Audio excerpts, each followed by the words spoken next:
All right, welcome to today's special Valentine's episode brought to you by Cupid. Love is in the air.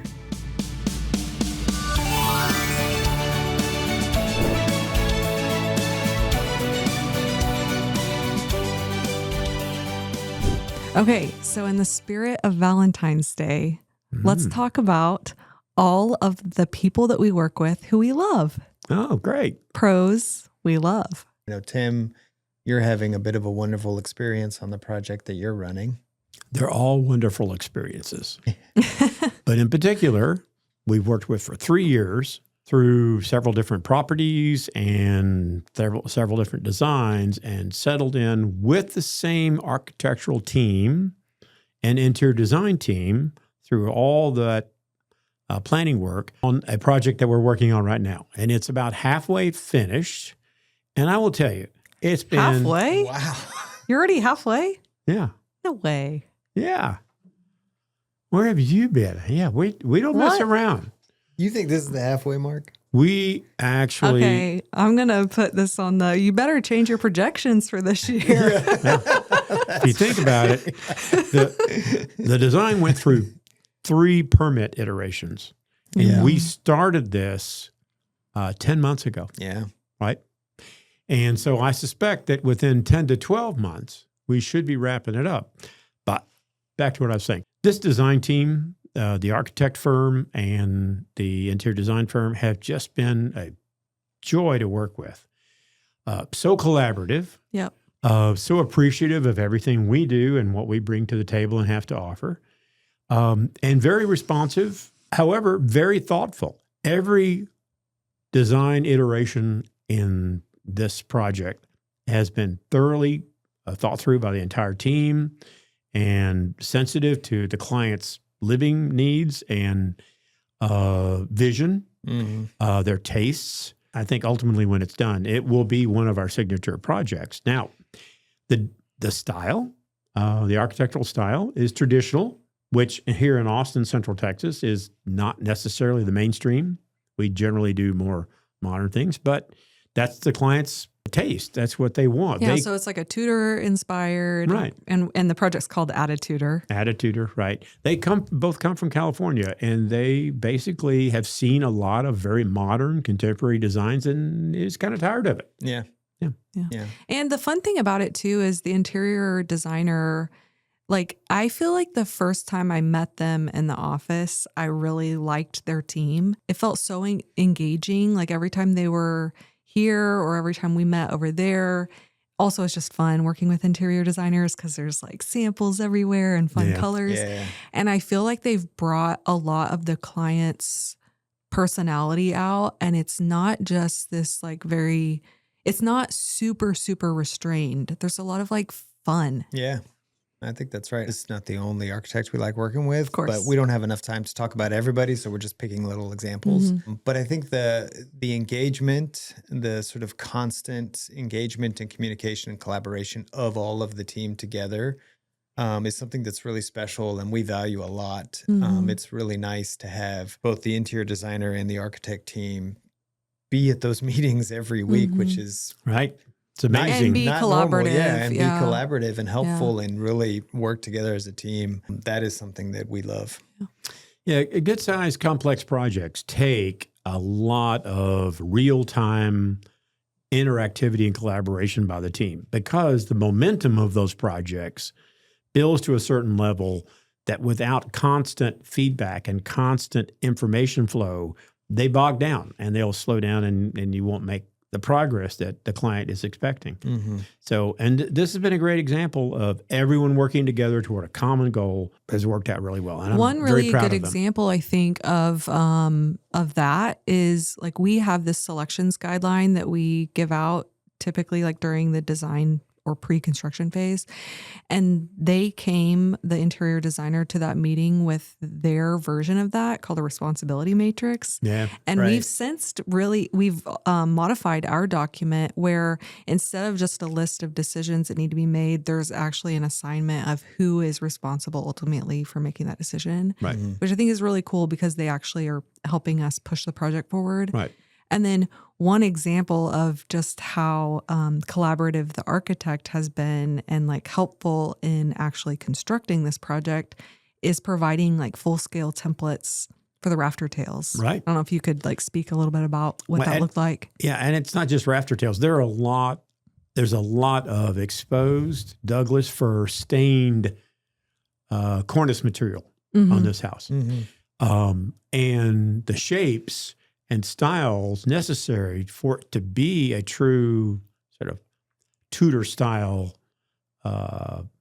home requires very specific shapes and templates, as you say, generated by the architect, and often in full scale, that the framing contractor can then take and cut out and execute to great architectural historical detail. So I'm very proud of them for doing everything that's been necessary and responding to all the trades needs, all of our needs, each other's needs to keep the project moving forward. Yeah, I think it's important to note that keeping the project moving forward and still maintaining that quality and attention to detail by putting together those full-scale templates. We had 190 something rafter tails. I forget what the number was, but it was hundreds of them. Yeah. And it wasn't one kind of rafter tail. There was probably 15 or 20 different individual shapes and arcs. Putting those full-scale templates together allowed us to get them all exact, but quickly. Like the guys set up shop on site and just banged them out because they didn't have to do math. They didn't really have to do much other than really pay attention to those templates and lay them out, which is fantastic. Yeah, great system. Something else we love. Templates. Yeah. One of the projects I'm working on now, we have an architecture team that is actually out of state. And prior to beginning this project, I'd never worked with an out-of-state architect before. And I think I approached it with a little bit of apprehension. But the team that we work with absolutely love, and they, again, are super engaged. They are on every call every week, in addition to subsequent calls that we need scheduled. Their plan set is probably the greatest plan set that we've ever received. 200 something pages of useful information. I just love the fact that that plan set is so thick and detailed, yet the team that put them together did it in such a way that they spent, like you talked about, all the thoughtfulness that went into it. They know those details. So when I'm speaking to them about something, they remember drawing it, and they remember the thought and care that went into why they drew it that way. And being able to get that feedback in that level of detail in the background, the understanding, because, as a builder, I approach things with, okay, these are the drawings. This is how it's supposed to look at the end. These are the materials that go into it. But I'm always thinking constructability as well. And, what's the best way to put this together, which sometimes requires maybe altering what the plan was. I don't just do that willy-nilly. I consult with the architects. And so being able to give them my ideas and my feedback, and then speak with them about how they came to the decision to do something a certain way, gives me the information and the confidence to know that, okay, this is well thought through and I should follow I should do it this way. Or if not, you know how to propose the right solution. I know how to propose the right solution. Exactly. Yeah. I feel like this team in particular is very good at articulating design intent. Yes. And it's so helpful as a builder to understand where someone's coming from and what they're trying to achieve. And then it's like, okay, I can play within those parameters and make good suggestions. Yeah, absolutely love that. Sure. The other thing on this one, which is not usual, is there's no drywall on this project, and I love that. Yeah. Yeah, I've never built a house without drywall before, so I'm really That's pretty excited cool. to do that. Okay, well, let's move on to another group of individuals that we love and we work with, consultants. And so this can be engineers, it could be building enclosure consultants, Mhm. really a variety of different consultants that get pulled into a project, other design professionals, landscape design, things like that. Right. The one that comes to mind initially that, again, we can't talk about everybody, but we have a structural engineer that we really enjoy working with and have had a lot of great experiences with. Maybe, Tim, if you could talk a little bit about working with this particular structural engineer and a great experience that you've had. Yeah, I've developed a close relationship with Smith Architectural over the years, and the principal is a very easy to reach, easy person to talk to. He has a great staff that works for him. They're very responsive to our needs, very collaborative if we need to modify something. We talked a second ago about this, but they are one of those structural engineering firms that are willing to be creative in the way they Right. can achieve an architectural intent Mm-hmm. without overtly making it look clunky, right? Right. And we call that structural gymnastics, right? Right. And so that's a unique quality in an architect in an engineering firm. They have to really think outside the box, and they have to, go out of their way to do it. But we've had really great experience. Yeah, we are oftentimes here in Central Austin working around trees and tree roots, and they are really fantastic about understanding the requirements of the city and what it takes to, build a house close to a tree without damaging it, and the creative ways, like you had said, of maintaining the structural integrity of the house but not damaging the environment around it, Right. which is Yeah. awesome. Right. Yeah. Our landscape architect that we use a lot, and landscape architects in general, have been really integral, and also just like I feel like they're a good design professional that will collaborate with other people. And I mean, part of it I think is like they usually get brought in after there's something already in the Yeah. works, Yeah. so they kind of have to be nimble like that.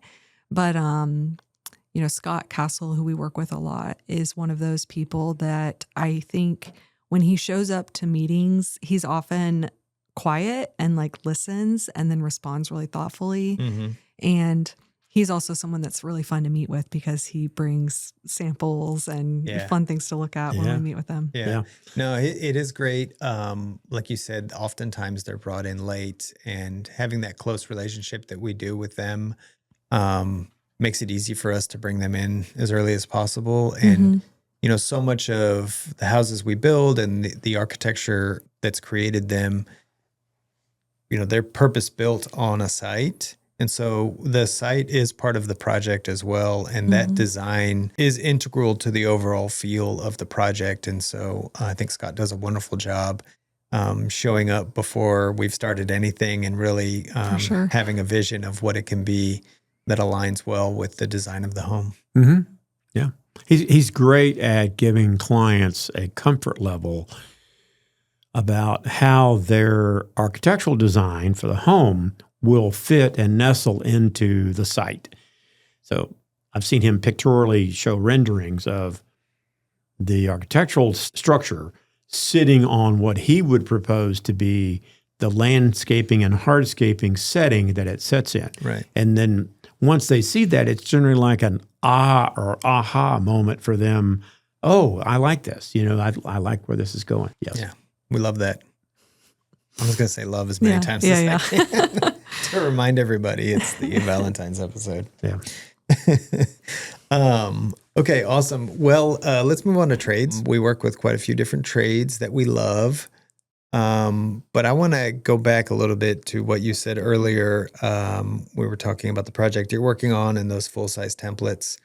The framer that we work with and have worked with for many years, Bill Wood and his team at Madeira, really do such a great job of rising to the occasion when we present them with a unique or difficult challenge. And that was one of them. I was so impressed with the way that those guys really jumped in. And we said, here's some 20-foot long pieces of paper. Can you turn this into some real wood? And without hesitation and even with some enthusiasm, the guys jumped right in and took care of it. And that's pretty amazing. And they cut those rafter tails out on site. Now, more recently, there are some corbels and brackets that hold up 3 or 4 awning structures around the perimeter of the home. Those corbels and brackets are even much, much more complex and ornate than the rafter tails themselves. Yes, of course, yeah. They took the material, it's like 4-inch thick Douglas fir material, back to their shop and built this elaborate table stand that rotated around their bandsaw to actually cut these into shape. And I showed them to the team, the architect, interior design team, and the client this morning, and they were like, wow, this is amazing. This is trim carpentry level work by a framing carpenter. Yeah. It's so cool too. Like I think about like if you have drawn something out and then you see that the trades are taking it that seriously, it feels so cool to think that like someone is on board with the same vision. Yeah, absolutely. I love that. And I love that we didn't have to instruct them to do that, to get the product to the level of quality that we expect. They just knew that that's what it needed to be, and they creatively figured out a way to do it. Yeah. And I saw they posted, I don't know if you saw, that. But yeah, they posted really about cool. it. And wow, what a neat thing that they did there. We should share that on our story. Yeah. I get so entrenched when I'm on site and so enthusiastic. It's like eye candy, all these cool things that are going on that I stop. I mean, I fail to stop and take pictures. Yeah. I feel like I get back to I'm about to go visit that site I wish again. I'd have recorded that because that's going to be something that's so cool. Well, they've got some really interesting work in ceilings and all kinds of stuff that they've done already. But that's a great It example. looks great. Also in the primary bedroom ceiling, which is like a jewel box ceiling, the original architecture design for the light cove and the coped ceiling, once it was started by this framing contractor Madeira, the clients and the architect realized they had like 5% of it done. It was too clunky. Now that we see it in person, within 48 hours, the architect had drawn a new template, sent it to us. We gave it to the framing contractor Madeira. They had recut the shapes and put it in. It was an amazing turnaround of modifying something that we realized in real time was not going to work, making it work, because that was pure collaboration between 4 or 5 different entities. That's cool. That's fantastic. I think another trade that we love is in the tile setting. Oh yeah, I've got one for that. And we, every home that we do in some form or another has tile work in it. So, and it really is a big part of at least particular rooms, like the bathroom, for example. It really makes the room.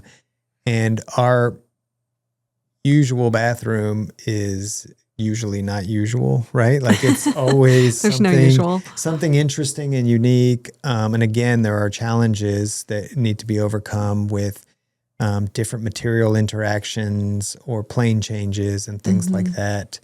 And so having a tradesperson that you can rely on to understand that vision, figure out creative ways to come up with solutions that still fit the design intent, but, maintain waterproofing standards and things like that. Yeah.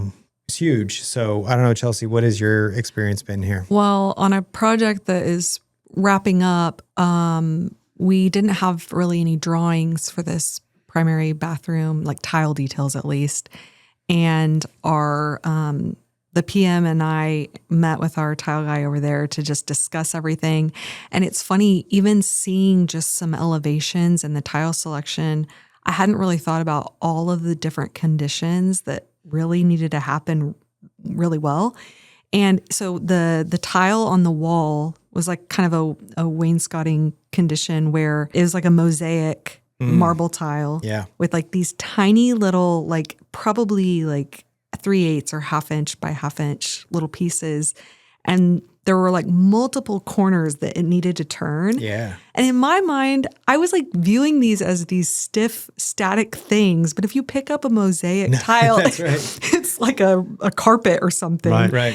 And so our tile contractor over there had to like miter all of these corners and do all of these different things. Like all the cap on it was like a pencil trim piece. And he had to kind of do some extra cutting there to turn corners. And so the mosaic tile is capped by that piece. And both of those ran into kind of a jam extension with countertop material into the shower. And there's probably other things I'm forgetting, but it's essentially just thinking through all of those finishes and planes where they're hitting and how typically things need to die into something. But it's like, I wouldn't have even thought of that. And we met with him on site and he's like, okay, he just brought those up. Right. Yeah. But super helpful to have someone who knows how the material works and how it needs to go in. Was that JF Designs? Fausto, yeah. Mm-hmm. Yeah. What's the J stand for? It's his first name. He didn't go by that. He didn't even want us to know what it is. It's a secret, trade secret. Trade secret? Yeah. I like that. Yeah, but he's awesome. And I mean, lots of the people that work out, we had other bathrooms that had similar conditions. That was probably the most complex. Yeah, that's awesome. And so, like I said before, we work with all kinds of tradespeople and other people that we love. We just don't have time to get to everyone today in order to sort of keep moving forward. So hold your stories. We'll tell them some other time. So let's talk about like suppliers and showrooms and some instances of situations that we've experienced that we loved in that regard. The first thing that comes to mind for me is the reps that we have at different showrooms who really take responsibility and it's not just an order, it's a project. And they are so willing to just go the extra mile to make sure the client's happy. It's exactly the right selection for the job. And one in particular that stands out that we had fairly recently was a tile rep who I think she actually had some kind of interiors background. And she ended up basically functioning as an interior designer on the job who they didn't have an interior designer. Mm-hmm. And the client had very specific colors that she liked and that she didn't like. She loves dark blue, bright blue.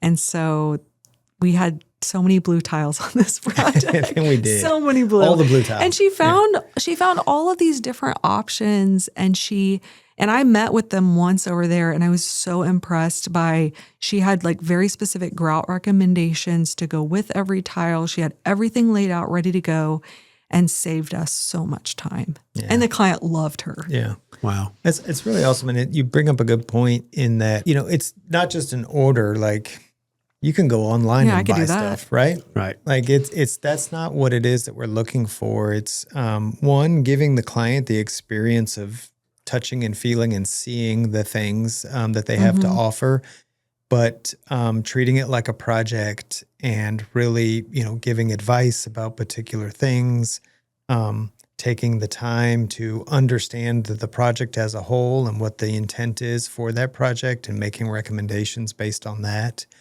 And then even in a very technical way, we will receive the plans that have a schedule, fixture schedule, for example, doing the due diligence to take that, because often, the schedules that are listed don't necessarily always have all the parts and pieces that are required to achieve that. And like with plumbing, for example, there's the trim kit, there's the rough valves, there's all different sometimes things, all accessories. The accessories and stuff. And so making sure that by looking at the plans that just double checking the architect or the design team's work to say, okay, this is what you've drawn, this is what you've listed, do those things match up? And then also what are all the parts that are included there? And then you're packaging that all together in a way that makes it easy for us as the contractor to review that accurately, and then just providing the support if something doesn't work out right, or you need to make a change, or there's an issue with the material or a missing part. You have that person that you can go to for support to quickly replace that piece or make a change or whatever. I think all of them that we work with, I love working with. Yeah, I agree. It's stuff I don't want to do. It's all about customer service, right? So taking the time, as you say, to get to know how the client lives and what they're needing, whether it's appliances or plumbing fixtures or light fixtures, and being able to give them and their design professionals feedback on how those things will perform relative to what the client is needing in their lifestyle. Yeah. And, all those people that we refer our clients and the design professionals to have established themselves, having a reputation of achieving that. Yeah. And that helps us, makes our job more effective, makes the interior designers and the architects' jobs easier. And ultimately, it makes the client more satisfied in what they end up with long-term. So, love them all. Love them all. Just across the board, I agree. Love them all. The ones we work with. Right. No. Those are the only ones. No. All right. So let's jump into a very vague but pertinent group, which is miscellaneous. I don't know, anything else you guys can think of, other people or parts and pieces of a project that we really love and find value in? Sure. I will say that, and I've said this many times, our industry in particular is a relationship industry. We are most successful, our projects are more successful, the better the relationships between all the people that work together. And often there are gaps, right? The things that fall in between the responsibilities of all the people we talked about.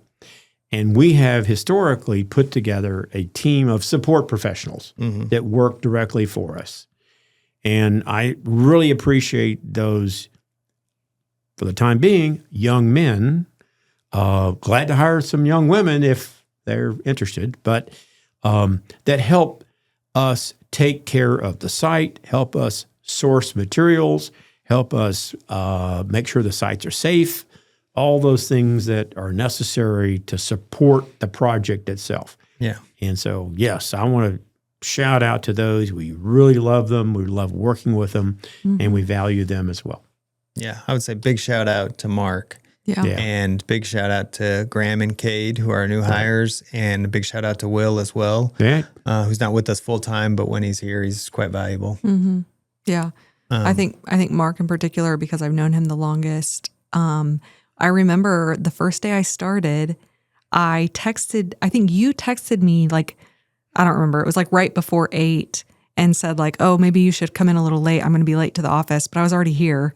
And I came in and Mark was here and Johnny, who no longer works with us, but was also awesome. And they just like talked my ear off and kept me company and told me where everything was. And they're so friendly and so, or Mark in particular, he's just so eager to do whatever it is that someone needs help with. Yeah. It's awesome. Yeah. You wouldn't believe all the hoops he personally jumps through all the time. And especially today, for example, he was outsourcing screws for the framing contractor. He was sourcing paint. It makes everyone's for the job interior easier. designer. He was, cleaning up the site, and it's just amazing. And he's a wizard with the concrete saw. He is. That's true. Which he may or may not like being. One other example that's not related to that team is I just thought of is this is very miscellaneous. Is I think some of the other categories that we've talked through become really interesting and good resources for us when we're trying to figure out an answer to a problem that's not even on their project. Even fairly recently, we were trying to source a place that could make a custom leather pull for some doors. And we had asked around a bunch of different places, and we just kind of kept running into roadblocks. And I reached out to Annie Downing and Amy who are working on the auto tutor project, because I remembered in one of our pre-construction meetings them mentioning doing some staircase with like a leather wrapped handrail. We're going to do that, by the way. Yeah. Oh, good. And I was like, oh, that sounds really awesome. And I remembered they had mentioned it. So I reached out to them. Hey, who's the leather people that you work with? And they recommended Obsidian. Is that what it is? I think. I might be wrong. And I'm bad with names. And Emma and I went and got to see their showroom. And they really took a lot of time to like show us all of the different materials they're working with and some of the fun stuff they've done. And just knowing their capabilities is super helpful for, it'll be helpful in this job, but it'll be helpful in future jobs. Yeah. And I think one thing about all of these people that I really love is being able to be resources for each other. Because it's a quick way to find exactly what you need. Yep. Awesome. All right. Well, I would say in the spirit of love that we should encourage everyone to really take the time to think about the people that they work with and that they value, and let them know that you appreciate them. And in that, before I close, I think we would all be remiss if we didn't mention another person that we really love, and that's Mercedes. Yeah, who's absolutely. behind the scenes over here, putting all this together for us. So thank you. Good call. All right, happy Valentine's Day. Yeah, love it. That's it for another episode of Work in Process. Thanks for listening. If you've got a question, a topic suggestion, or want to start a project with us, send an email to hello@risingerbuild.com.